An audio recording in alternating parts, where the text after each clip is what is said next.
Are you worried you'll be fined?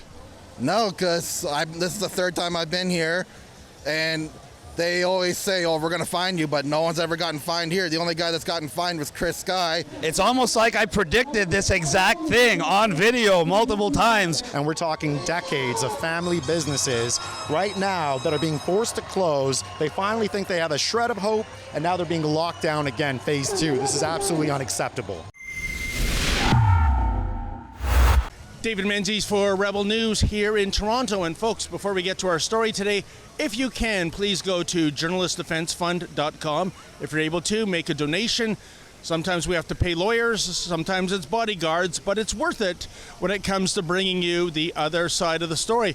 Well, I'm here at Yonge Dundas Square, and you know this is the weekend of Thanksgiving, but I'll tell you, if you live in Toronto or Ottawa or Peel region, there's precious little to be thankful for. Why? Well, Premier Doug Ford yesterday slapped these regions back into stage 2. And what does that mean? Well, here's just a partial list of what's closed. And remember, folks, many of these businesses are already just hanging on by their fingertips thanks to the first smackdown.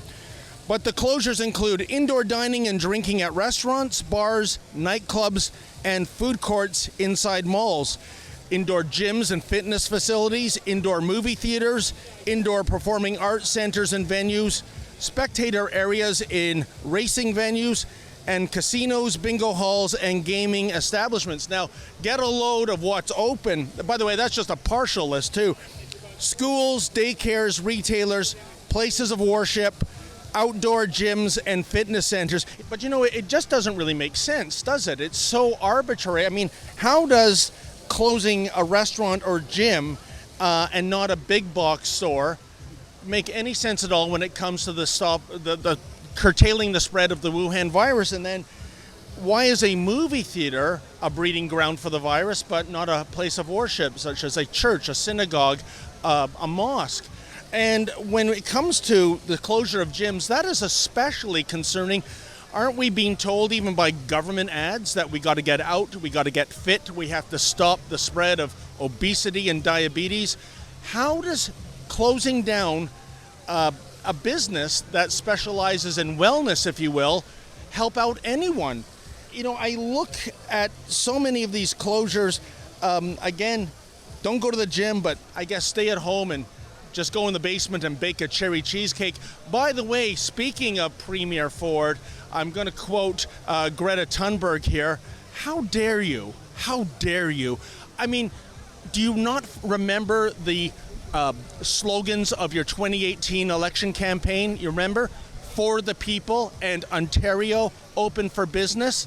How is this for the people? How is this being Ontario open for business? It's a disgrace. Many of these businesses, I'm sure, this is the straw that broke the camel's back, and they're not going to survive. In the meantime, members of Yahoo Nation, aka Ford Nation, remember those people, Doug? They have gathered once again at Yonge Dundas Square. They risk an $880 per head fine because of the Wuhan virus, and the organizers risk a fine of up to $100,000. There is a considerable police presence here. Now, they haven't been fined in the last few weeks they've gathered here. As a matter of fact, the police, to their credit, have given them an escort to march in the city streets. In the meantime, I'm going to wade into the gathering crowd and ask the members of Yahoo Nation what they think about these most recent smackdowns to business and our personal liberty. What do you think of these recent lockdowns to the economy, sir? Not surprised at all. Saw it coming. So what do you make of the most recent smackdown to the economy and our personal liberties from a premier who ran on the slogans Ontario open for business and for the people? I hope they revolt. It's very saddening, and I'm worried. And a lot of these places are just hanging on by their fingernails. What do you make of these new draconian measures right here in Toronto? It's almost like I predicted this exact thing on video multiple times. I've got a lot of friends in the restaurant business that are being absolutely decimated.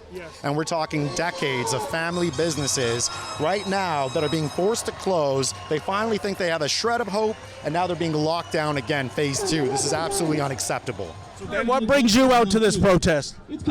Just out of curiosity and everything, like since I'm aware of the whole fear mongering and the false statistics, I figured I want to come out here and get to learn more.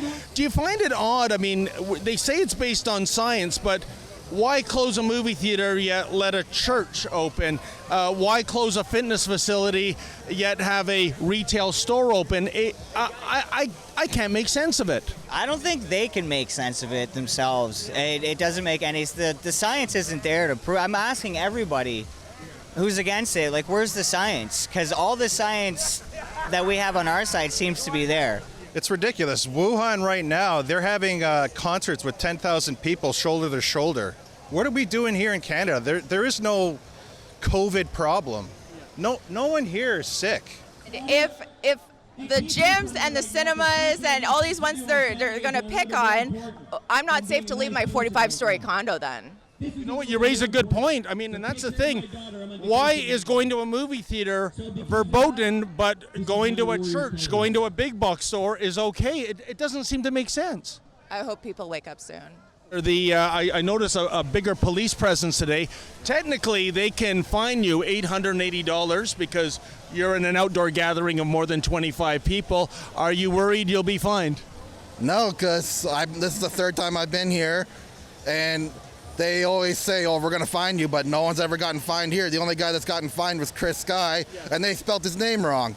They will do whatever we allow them to do. Everything that's happening now is not because they're doing it to us, it's because we are letting them do it to us. If everybody just said today, I don't feel like wearing a mask anymore, and took off their mask, what could they do? Absolutely nothing. This is 100% going to be a final blow to thousands of companies. I believe they said about 56,000 companies have already shut down permanently in Canada in like August. It could be higher. I'm not sure about that stat exactly, but there are way too many people that are hanging by a thread. They are completely done. And now this is only October. It's still warm outside. You still have patios. Wait till patios shut down. What are people going to do December through March? They're going to be completely annihilated, and this is enough. They can only save themselves one way at this point. The tide is turning. More people are waking up. Less people are scared. The only way they can save face, avoid the gallows, and avoid our wrath and pitchforks is by locking us down, bringing out the vaccine, letting whoever wants to take it, take it. Don't force everybody to take it. And then pretending like the vaccine actually worked so we can get back to normal. Then they look like everything they've been saying has been truthful. They look like they actually had the best interest of the people at heart. And they look like heroes that saved everybody. There you go, government. I just gave you a way out. And that's about your own. Well, there you go, folks. Just when you thought that 2020 couldn't get any more weird, I guess it just did. It's funny, you know, last year, convicted terrorist Omar Khadr, he flew out to the East Coast. He was given a limo ride to speak at a university. Meanwhile, a man fighting for freedom and liberty, he's put back on a plane and told to pay for his own airfare back to Toronto. Can you make sense of this? I sure can't. For Rebel News, I'm David the Menzoid Menzies. Hey folks, if you can, please go to journalistdefensefund.com. If you're able to, make a donation so that we can continue to bring you the other side of the story.